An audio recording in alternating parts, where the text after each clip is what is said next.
Et notre première invitée ici en plateau est professeur de chant au Conservatoire de Poitiers.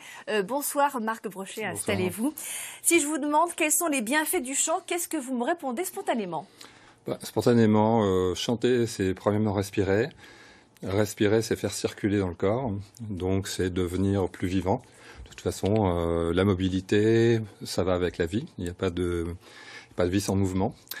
Ensuite, la vibration qu'on produit avec les cordes vocales se transmet dans tout le corps, mais en mouvement des parties du corps qui seraient peut-être immobiles. J'entendais parler de violence. Je pense qu'à chaque fois qu'on subit une violence, on cristallise quelque chose, on enquiste quelque chose, et donc on est moins vivant puisqu'on est moins entier.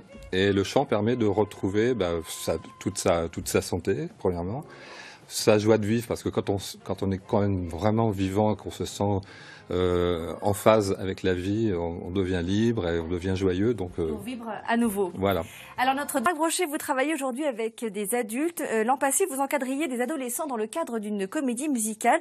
Est-ce que c'est facile de faire chanter des ados qui ont tous leur peur par rapport à cet âge particulier?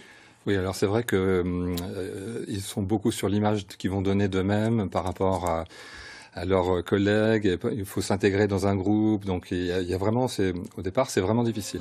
Sauf que quand ils viennent, ils ont vraiment envie de chanter parce qu'ils veulent être reconnus, connus, et puis s'exprimer tout simplement avec des chansons qui leur plaisent.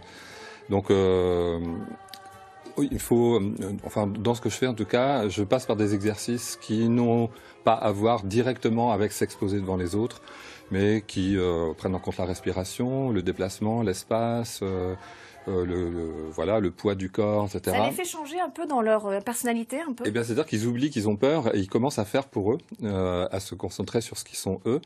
Et avec des exercices vocaux, tranquillement, ils apprennent à écouter leur voix et puis à partir de là, commencer à chanter ensemble et puis de plus en plus individuellement. Ils gagnent en confiance. Bien sûr. Est-ce qu'ils sont plus sympas entre eux du coup? Oui, ils sont plus sympas entre eux parce qu'ils sont passés dans les grandes eaux tumultueuses, et donc ils sont beaucoup moins dans le jugement. Et donc moins dans la guerre, quoi, en fait. Donc le chant adoucit les mœurs. Alors notre pépite, j'imagine, Marc Brochet aussi, vous avez vu parfois des gens se transformer au contact d'une communauté comme ça autour du chant? Alors surtout au contact de la découverte de leur propre voix. Parce que dans la vie ordinaire, on parle avec sa voix ordinaire, etc. Et dans le chant, on va chercher beaucoup plus profond, une vibration. Et souvent, en tout cas dans le meilleur des cas, la vraie voix émerge et c'est une expérience bouleversante pour la personne.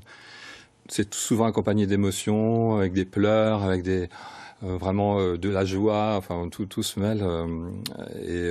C'est comme si on assistait à la vraie naissance de la vraie personne avec sa vraie voix, quoi. Vous parliez des émotions que cela suscite parfois, mais comment vous les gérez, ces émotions? Moi, j'ai une formation de psychothérapeute, notamment sur les émotions. Donc, je suis passé à travers plein d'émotions. Donc, j'ai pas peur des émotions des personnes et je les accueille. Et en général, ça passe tout seul. Voilà.